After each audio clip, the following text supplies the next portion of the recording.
என்ன விஷயம் அங்கிள்? எதுக்கு உடனே சந்திக்கணும்னு ஃபோன் பண்ணீங்க? டென்ஷன் ஆகாத, சாதாரண விஷயம்தான். ஆனா டென்ஷன் ஆக்குற விஷயம். பரவாயில்ல அங்கிள், சொல்லுங்க. என்னது, ஏகப்பட்ட பில்டப் கொடுத்து இதுலயே உன்னை டென்ஷன் ஆக்குறேனா? என்ன பண்றது, எனக்கு அப்படியே பேசி பழக்கம் ஆயிடுச்சு. ஏற்கனவே உன் குடும்பத்துல ஏகப்பட்ட பிரச்சனைகள், சிக்கல்கள். இப்போ அடுத்ததா இது ஒண்ணு. சொல்லாம விட்டா தப்பாயிடும், சொன்னா சரியாயிடும்னு சொல்ல முடியாது. அதுக்காக நான் சொல்லாமலும் இருக்க முடியாது. அதனால உடனே சொல்லிடலான்னு தான் உன்னை கூப்பிட்டேன். அங்கிள், நீங்க சொல்ற மாதிரியே தெரியலையே. இப்படி ஏதாவது பேசினாதான் எனக்கு ஒரு ஃப்ளோ கிடைக்கும். சரி, நான் மேட்ருக்கு வரேன். நேத்திக்கு பார்க்கில் நான் வாக்கிங் போனேன். அப்போ உன் தங்கச்சி மாலதியை பார்த்தேன். தனியா இல்ல, கூட ஒரு பையனோட. அந்த பையன் வேற யாரும் இல்ல, நமக்கெல்லாம் தெரிஞ்ச பையன்தான். சொல்லுங்க. யாருன்னு சொல்லட்ட?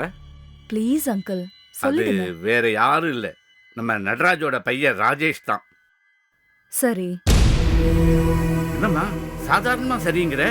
அப்ப அவங்க பழகிறது உனக்கு ஏற்கனவே தெரியுமா? தெரியும். இது விஷயமா நான் ராஜேஷ் கிட்ட விசாரிச்சேன்.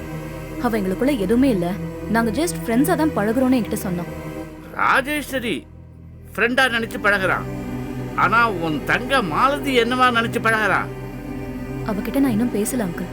ஆனா நான் ராஜேஷ் கிட்ட அவளை பத்தி கேட்டது அவளுக்கு தெரிஞ்சிருக்கு. என்னை பார்த்ததும் பேசாம மூஞ்சியை திருப்பிட்டு போயிட்டா. அப்போ நீ சொல்லியும் ராஜேஷ் கேட்கல, அப்படித்தானே? ராஜேஷ் மேல எனக்கு நம்பிக்கை இருக்கு அங்கிள். ஓகேம்மா, ராஜேஷ் மேல நம்பிக்கை இருக்கு. ஆனா இதுல உன் தங்கச்சி சம்மந்தப்பட்டிருக்காளே. நீ ரொம்ப நம்பிக்கையோட சொல்ற. ஆனா மாலதியை பத்தி இப்ப நான் உங்ககிட்ட ஒரு விஷயம் சொன்னா நீ ஆடி போயிடுவ. உனக்கு ஒரு பயம் கூட வரும். இத்தனை நாள் இந்த விஷயம் உனக்கு தெரிய வேண்டான்னு உங்ககிட்ட சொல்லாம மறைச்சேன். ஆனா இப்ப அதை சொல்ல வேண்டிய கட்டாயம் வந்துடுச்சு. சொல்லுங்க அங்கிள். இப்ப நான் சொல்ல போற விஷயத்தை கேட்டேன்னா நீ கூட நம்ப மாட்ட, அதிர்ந்து போயிடுவ.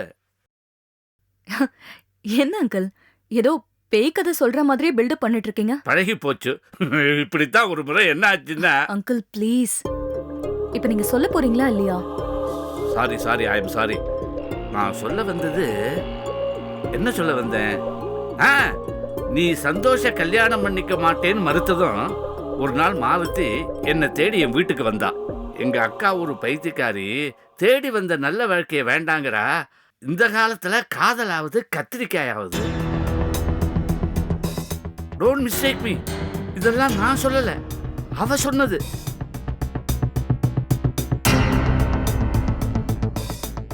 பாரதி இடத்துல நான் இருந்தேன்னா வந்த சான்ஸை விட்டே இருக்க மாட்டேன். சரி, அவ கிடக்குறா விடுங்க, நான் இருக்கேன். நான் சந்தோஷம் கட்டிக்கிறேன், நீங்க சொல்லி ஏற்பாடு பண்ணுங்க, எனக்கு சந்தோஷம் கட்டி வைங்கன்னு கெஞ்சினா.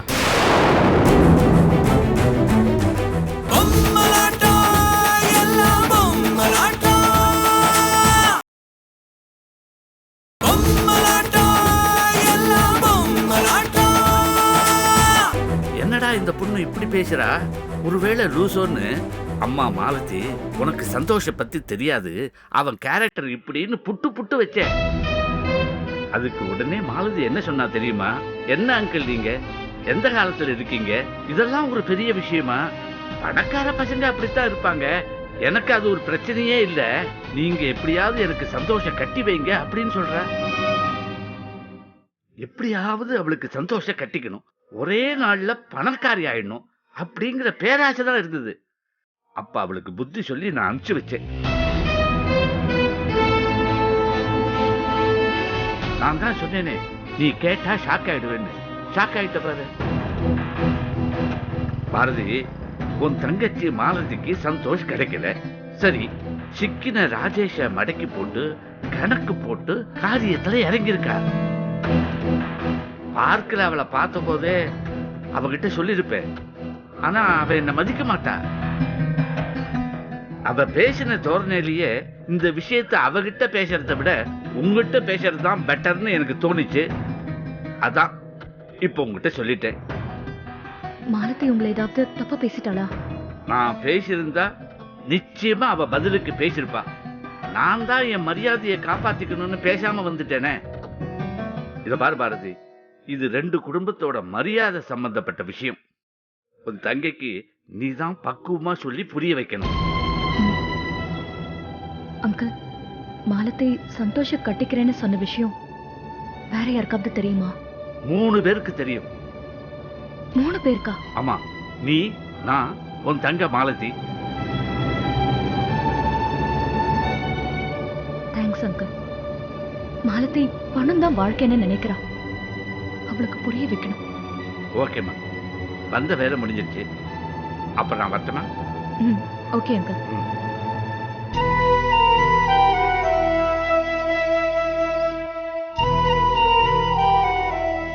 ஒரு நாள் மாலதி என்ன தேடி என் வீட்டுக்கு வந்தா. எங்க அக்கா ஒரு பைத்தியக்காரி, தேடி வந்த நல்ல வாழ்க்கைய வேண்டாங்கடா, இந்த காலத்துல காதலாவது கத்திரிக்காயாவது. பாரதி இடத்துல நான் இருந்தேன்னா வந்த சான்ஸை விட்டே இருக்க மாட்டேன். சரி, அவ கிடக்குறா விடுங்க, நான் இருக்கேன். நான் சந்தோஷம் கட்டிக்கிறேன், நீங்க சொல்லி ஏற்பாடு பண்ணுங்க, எனக்கு சந்தோஷம் கட்டி வைக்கன்னு கெஞ்சினா.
அக்கா, இப்ப எதுக்காக என்ன இவ்வளவு தூரம் அழைச்சிட்டு வந்த?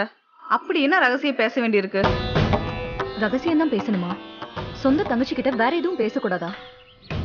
தாராளமா பேசு, யாரு வேண்டான்னா? எதுனாலும் சீக்கிரமா பேசி முடி.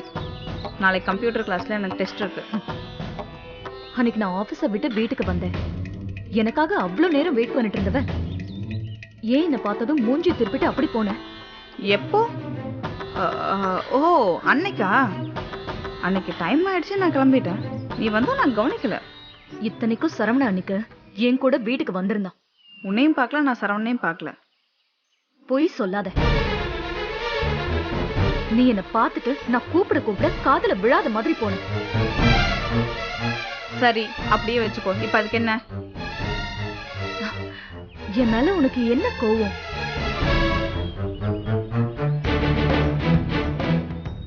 நானே சொல்றேன். ராஜேஷ் கிட்ட உன்னை பத்தியும் உங்க ஃப்ரெண்ட்ஷிப்பை பத்தியும் நான் பேசினது உனக்கு பிடிக்கல. ஆமா, பிடிக்கல. இத்தனைக்கு ராஜேஷ் என்கிட்ட உங்க அக்கா இப்படி சொன்னு ஒரு வார்த்தை கூட சொல்லல. நானாதான் அத்தனை கெஸ்ட் பண்ணேன். ஏக்கா, இத்தனை வருஷத்துல எனக்கு யாராவது பாய் ஃப்ரெண்ட் இருந்திருக்காங்களா? இல்ல நான் வேற இடத்துல பழகி இருக்கேனா? நீ எப்படி ராஜேஷ் மாலதி கிட்ட ஜாக்கிரதையா இரு, ஃப்ரெண்ட்ஷிப்போட நிறுத்தி. சொந்த அக்காவே தங்கச்சியை பத்தி இப்படி கேவலமா பேசுனா அவன் என்னை பத்தி என்ன நினைப்பான்? என் மேல உனக்கு மரியாதை இருக்குமா? ஏக்கா அப்படி சொன்ன? நான் அவன்கிட்ட அப்படி சொன்னது தப்புங்கிறியா? பாரு, இப்போ நீ அப்படிதான் பேசுற. வேற எந்த எண்ணமும் இல்லாம வெறும் ஃப்ரெண்டா மட்டும் நினைச்சா அவங்க கூட பழக மாட்டேன் நீ எப்படி நினைக்கலாம்? ஏன்னா உன்னை பத்தி எனக்கு முழுசா தெரிஞ்சதுனால. என்ன போய் சந்தேகப்படுறியே? ஏய், நடிக்காதரி. நீ எப்படிப்பட்டவன்னு எனக்கு தெரியும். என்ன தெரியும்? நான் சந்தோஷம் கட்டிக்க மாட்டேன்னு சொன்னதும் நீ பத்ரி அங்கிள போய் பார்த்து பாரதி கட்டி காட்டி என்ன சந்தோஷம் நான் கட்டிக்கிறேன்னு நீ சொல்லிருக்க.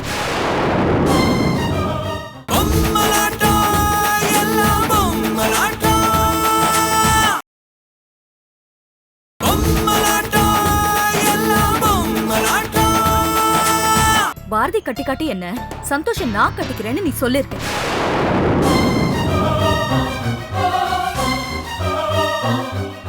இது பொய்ன்னு சொல்ல போறியா? பத்ரி அங்கிள் கிட்ட போய் அப்படி கேட்டியா இல்லையா? ஆமா, இல்லங்கள.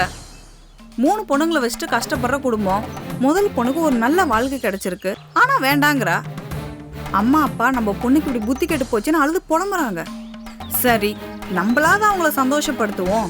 மாப்பிள்ளைய பத்தி பல விதமா சொன்னாலும் நம்ம வாழ்க்கையை தியாகம் பண்ணி பெத்தவங்களோட சுமையை குறைப்போங்கிறதுக்காக நம்ம குடும்பத்துக்கு முடிஞ்ச வரைக்கும் நல்லது பண்ணுவோன்னு நான் பத்ரி அங்கிள் கிட்ட போய் சந்தோஷம் கட்டிக்கிறேன்னு சொன்னேன். இப்ப அதுக்கு என்ன? அதை போய் ஏதோ கொலக்குத்தம் பண்ண மாதிரி பேசுற. நல்லாதான் பேசுற. உன்னை பத்தி முழுசா தெரிஞ்ச என்கிட்டயே நீ இவ்ளோ பேசுறியே, ராஜேஷ் கிட்ட நீ எவ்ளோ பேசிருப்ப? அக்கா ப்ளீஸ். இப்ப என்ன, நான் ராஜேஷை மயக்கி அவனை லவ் பண்ணி கல்யாணம் பண்ணிக்க பார்ப்பேன், அதனால நம்ம 2 குடும்பத்துக்கு பிரச்சனை வரும்னு பயப்படுறியா? தயவு செஞ்சு நம்புக்கா. ராஜேஷ் கிட்ட வெறும் ஃப்ரெண்டா நினைச்சுதான் நான் பழகுறேன்.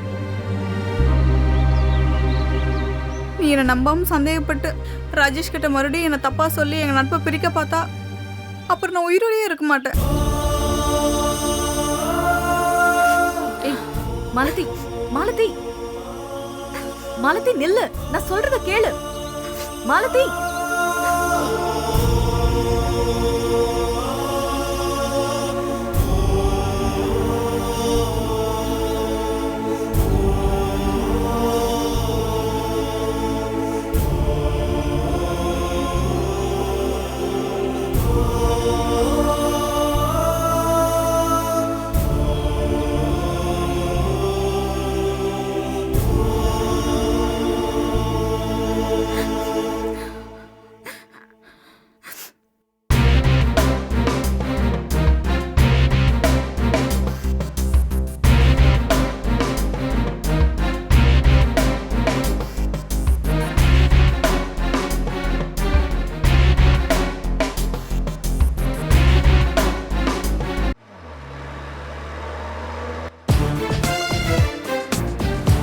ஸோ பாரதியோடைய அம்மா பாரதி கிட்ட அழுது புலம்பி புத்திமதி சொன்ன பிறகும் பாரதி உன் வழிக்கு வரல, அப்படிதானே? Actually she's damn intelligent.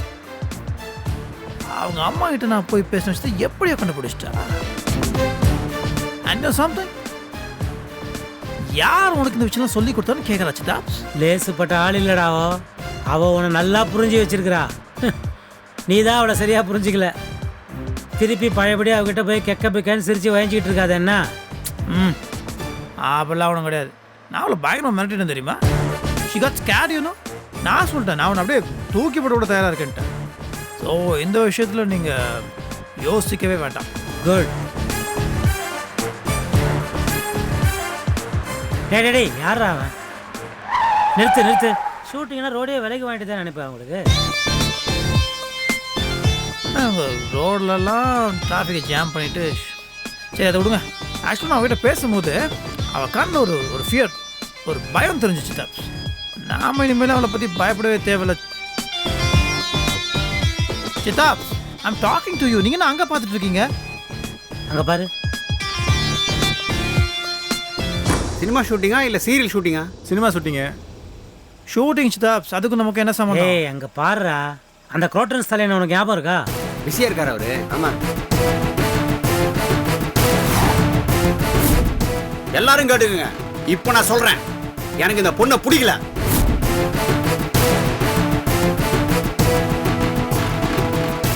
Siddha, this idiot இவன் தானே தேவியை பொண்ணு பக்கம் வந்தான்.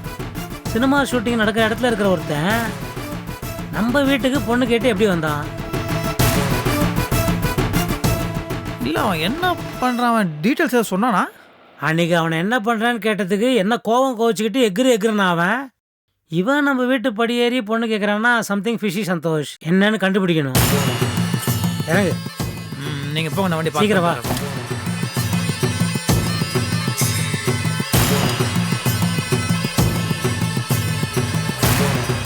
ஓகே வரேன். தேங்க்யூ, வரேன். டைரக்டர் இங்கே இருக்காரா அங்கே இருக்கிறாரா? இந்த பக்கம் போங்க. இந்த பக்கமா? அந்த 2K ஆன் பண்ணு. ஓகே, உனக்கு ரைட்ரா. சென்டர் பண்ணு. Okay okay okay okay. இல்லை சார், இந்த சீன் தான் சார். சார் வணக்கம் சார்.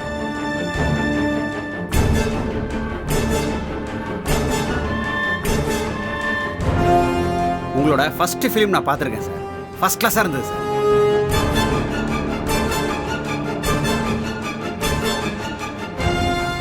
அதே மாதிரி நானும் ஒரு கேரக்டர் பண்ணணும்னு ரொம்ப ஆசைப்படுறேன் சார்.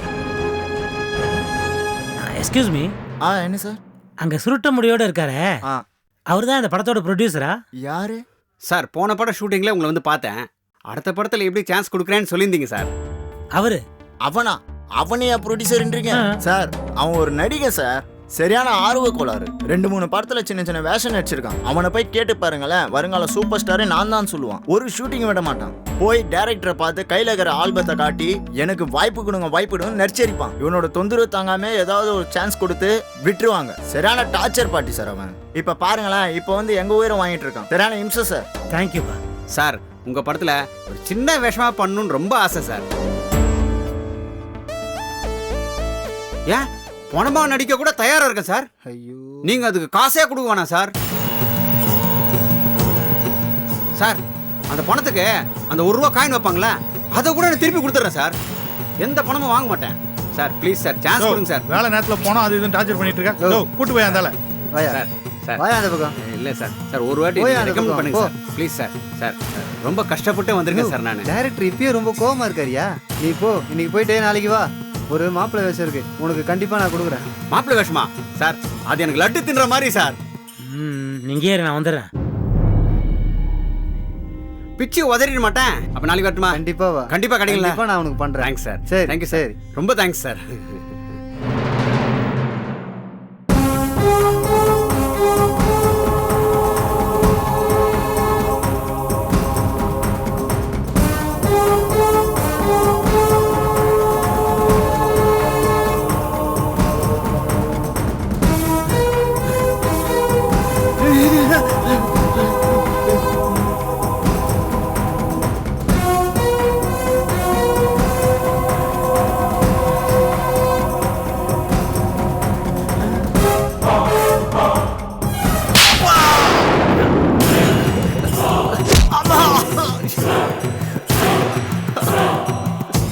சார் நானே சார், என்ன ஒன்றும் போய் சொல்கிறேன்.